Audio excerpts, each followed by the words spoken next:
Surabaya merupakan kota terbesar kedua di Indonesia setelah Jakarta.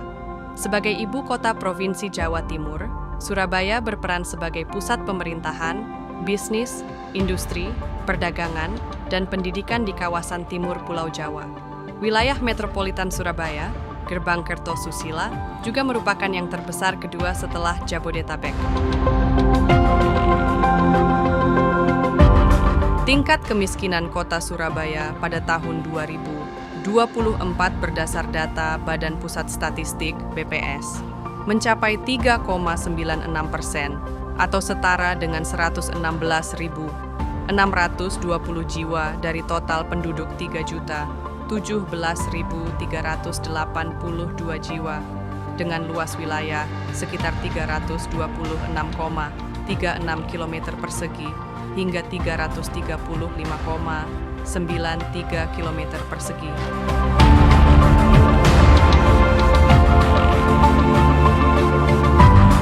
Penduduk miskin di kota Surabaya secara historis dan sosiologis menempati kawasan-kawasan pemukiman padat, seringkali di bantaran sungai, sekitar kawasan industri lama, atau wilayah pinggiran kota. Beberapa lokasi yang menjadi kantong pemukiman rakyat miskin termasuk kawasan sepanjang Kalimas, area permukiman kumuh, dan kawasan transisi yang berkembang akibat urbanisasi sejak masa kolonial.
Selama ini yang sudah berjalan, itu ada 8 kampung. Kami mencoba membentuk koperasi dari mulai kelompok-kelompok 10 di tiap kampung.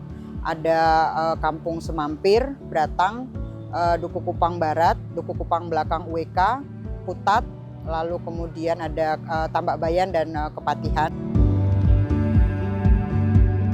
Kami memulai pembentukan di bulan Desember itu sudah ada 6 kelompok yang terbentuk, ditambah dengan 2 kelompok yang ada di Semampir yang sudah terbentuk sebelumnya. Memang ada beberapa kelompok lain yang terbentuk juga, hanya saja mekanisme yang dilakukan masih belum sesuai gitu ya. Artinya di kelompok 10 itu ada pertemuan mingguan yang harus dipatuhi, itu belum terjadi dengan maksimal di beberapa kampung. Tapi untuk di Bratang dan Semampir itu sudah rutin pertemuan mingguan, lalu sudah mulai ada pengelolaan dana yang terkumpul, baik itu tabungan maupun simpanan wajib, simpanan pokok yang bisa digulirkan untuk pinjaman. Kita awal masih hanya sekedar menabung aja, kemudian di minggu pertemuan yang ketiga itu kita dengan adanya dana kita bisa menggulirkan uang tersebut. Jadi kita sementara ini hanya berjalan untuk simpan pinjam aja. Untuk nominal uangnya kita berawal dari angka 50.000. Awal sekali itu kita ada di 256.000. Hingga dengan sekarang ini kita sudah mencapai uang kurang lebih 3.100.000 sekian. Kita pinjamkan, tapi kita simpan, kita set, dan nanti kita juga hitung-hitungan untuk yang sudah kita kumpulkan yang 3.000. Nah, kalau kelompok tadi di kampung-kampung itu kami sudah ada 8 kelompok yang nanti akan menyusul kelompok-kelompok berikutnya. Sementara untuk primer itu sudah ada di 6 kampung ya, sudah ada di 6 kampung. Nah, primer-primer yang terbentuk ini kami mencoba dalam jangka waktu 3 sampai 6 bulan ke depan kami akan membentuk kelompok-kelompok baru dengan asumsi tiap RT kami akan membentuk 2 kelompok, lalu ada beberapa primer di kampung yang akan dibentuk seperti Beratang dan Kepatihan juga Tambak Bayan, itu juga akan dibentuk koperasi primernya. Nah, mungkin kami berencana di akhir Januari kami akan membentuk cabang. Intinya kami mencoba membangun ini menjadi kekuatan di basis-basis kampung untuk kami istilahnya membangun kampung kami yang kalau tadinya dianggap ini kampung-kampung bermasalah, kami akan membuktikan bahwa kampung-kampung ini sebenarnya kampung-kampung yang justru bisa menjadi tempat belajar bersama ya. Jadi tujuan utamanya di situ, kami mendapatkan ruang hidup yang layak gitu ya. Lalu dengan koperasi ini kami berkumpul, kami berserikat dan kami membangun kekuatan dan modal secara finansial untuk melakukan proses-proses renovasi atau pembangunan di kampung-kampung kami.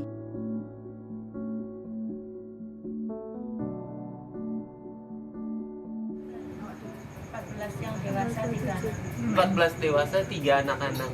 Sekarang malam ini yang ikut kumpulan 11. Sisanya 3 ya? Iya. Sisanya 3 orang yang nggak ikut kumpulan. Nah, ada yang mau ditanyakan tidak dari rencana kunjungan belajar Surabaya ke Jakarta? Apa yang mau dicari tahu? ilmu. Iya.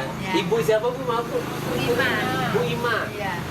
Kalau dari Bu Ima, karena ikut kumpulan lalu diajak ke Jakarta, ada yang pengen dicari tahu. Yang mau dicari tahu khususnya bagi Bu Ima, informasi soal apa? Apa?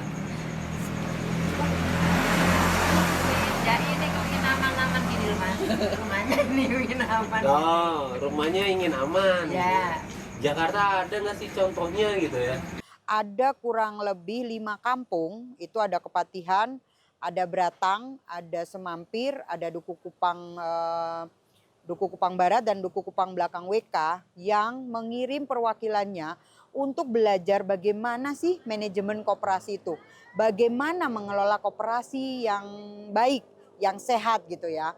Nah, kami melakukan belajar studi banding langsung ke teman-teman di Jakarta yang memang sudah terbentuk, yang sudah jalan sekian tahun gitu ya, yang sudah bisa mengelola dana bergulir untuk proses renovasi rumah.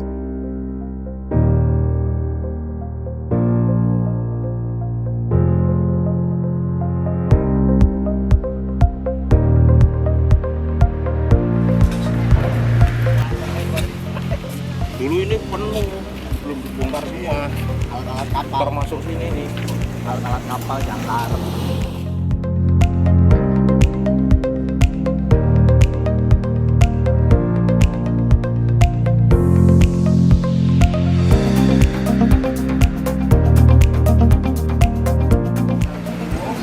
Dimana komunitas anak-anak ini mempunyai 3 kampung ya Bu. Yang pertama itu Kerapu, nah yang sekarang kita berada di Kerapu, nanti yang di sana itu di Tongkol, dan seberangnya itu ada di Kampung Kota.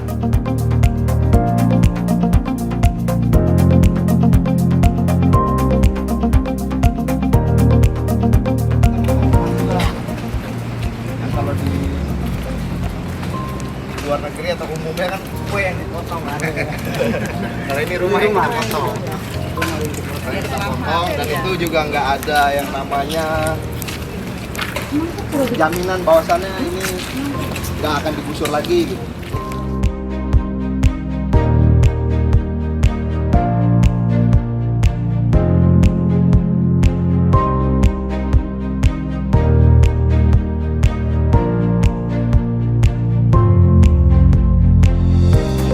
Tapi ini untuk satu wilayah atau per 4 rumah yang tadi sedang? Ya ini ada yang tadi 3 rumah jadi 1. Oh, berarti kelompok ini ada ini.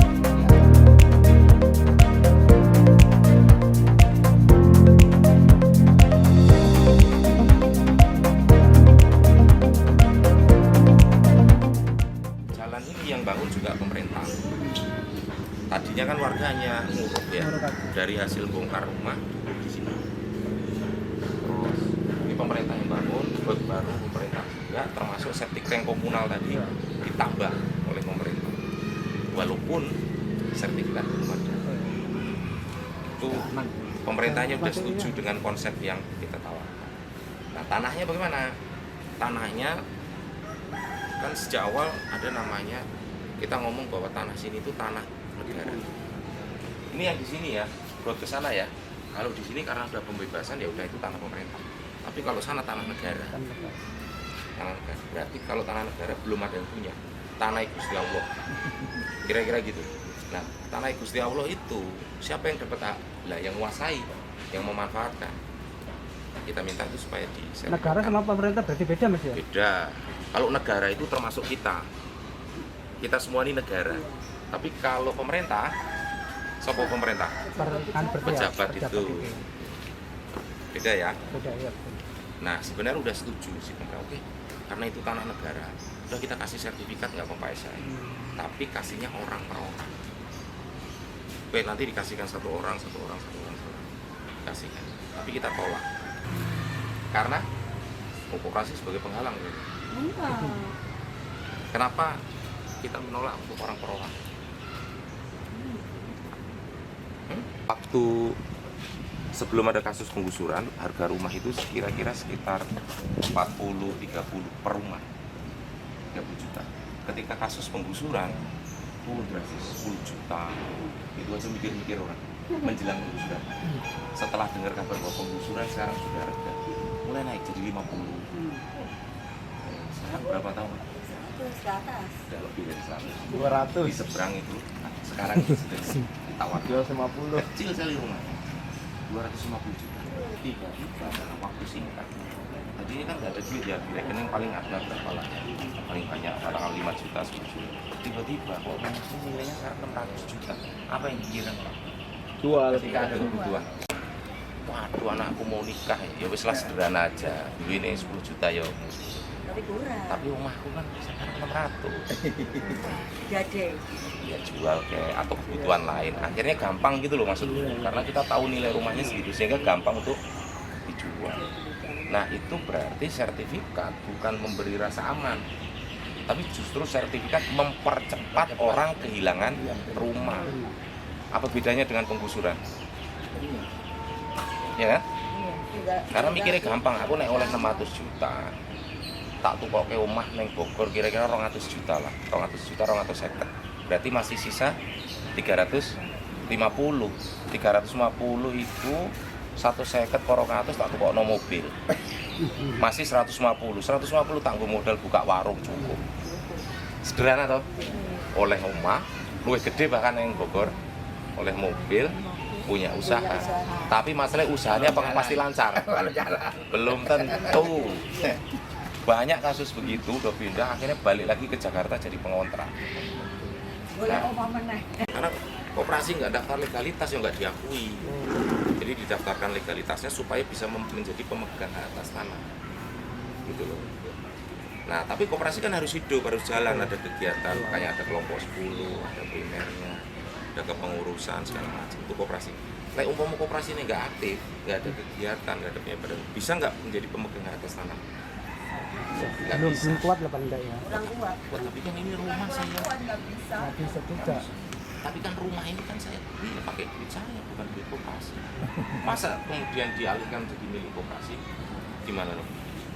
Enggak begitu ya. Enggak begitu ya. Rumah tetap punya masing-masing. Rumahnya tetap punya masing-masing.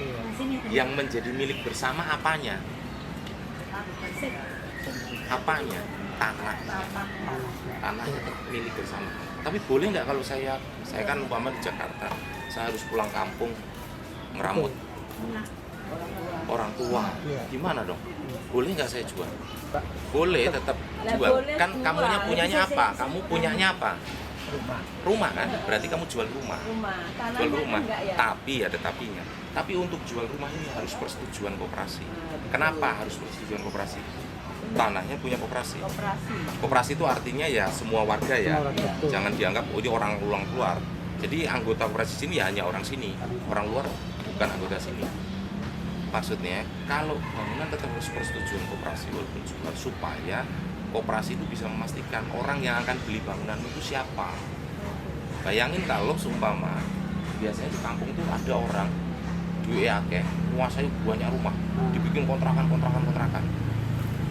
ada orang jual kepepet, beli lagi. Orang jual kepepet, beli lagi.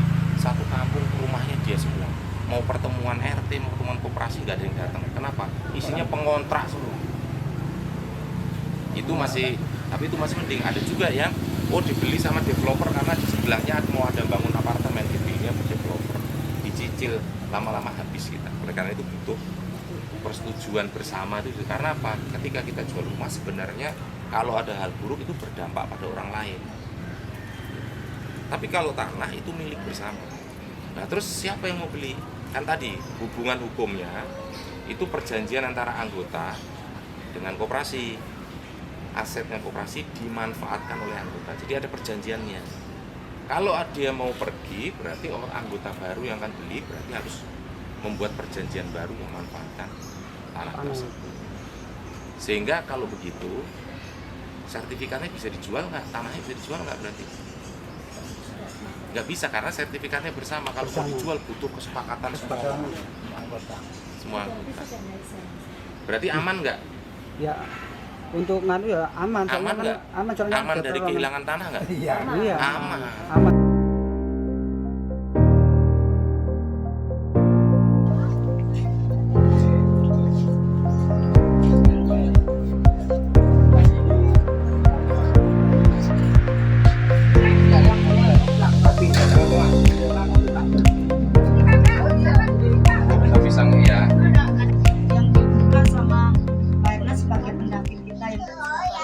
Jadi anggota kami itu amanah itu 13 orang.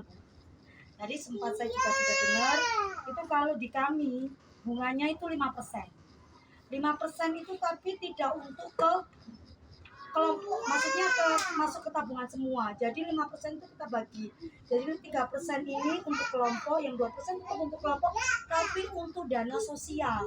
Jadi dana sosial itu apa? Kalau ada yang sakit kelompok atau ada apa kesusahan kita ambilkan uang.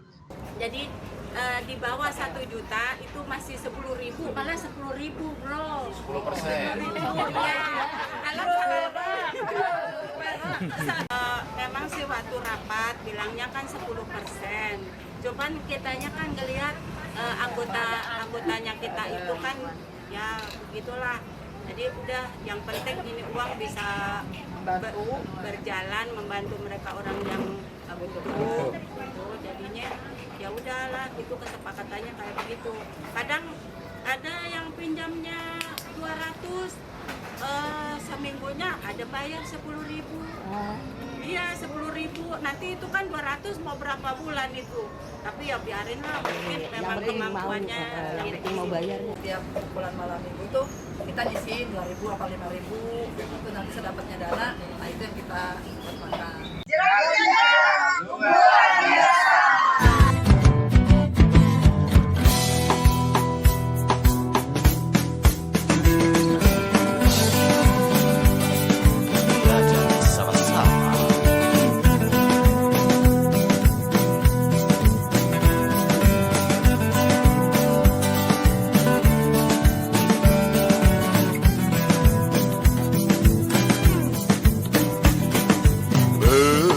Belajar sama-sama, belajar. Kita sampai Surabaya akan membuat kelompok 10 kelompok dengan anggota 15 anggota. Jadi karena di Duku Kupang Barat 1 itu wilayah Surabaya Mataram itu sangat padat penduduknya sekitar kurang lebih 800 kakak. Makanya kita kalau bisa membuat 10 kelompok dengan 15 anggota dan kita membawakan ilmu dari Jakarta. Dari pembina koperasi yaitu untuk kepengurusan, yaitu membentuk kelompok lagi, kelompok primer. Itu saya konsepkan di kampung saya itu 2 kelompok lagi. Yang dipelajari banyak sekali. Yang pertama itu tentang penguatan materi tentang koperasi yang selama ini kita bentuk.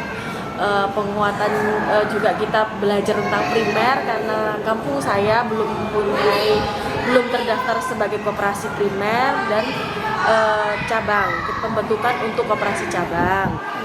Terus dijelaskan juga tentang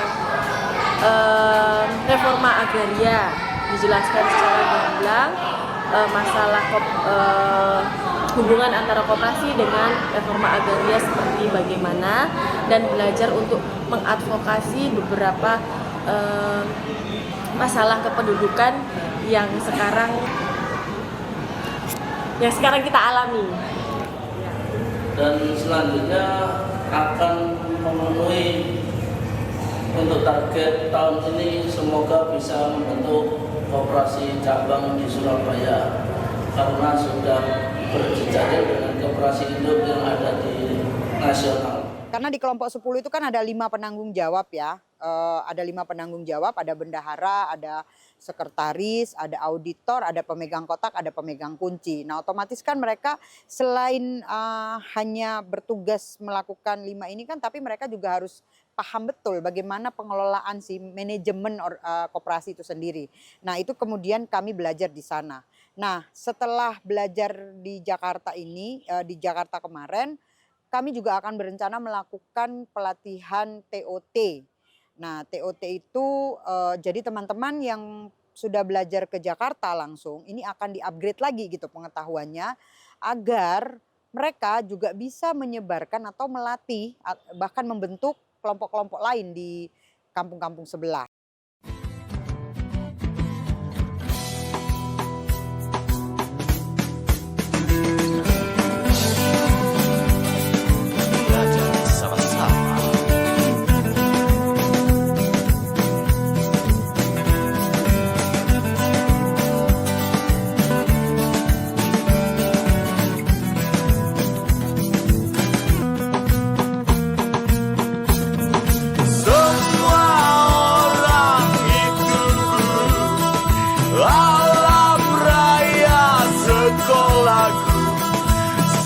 Sejahteralah bangsaku.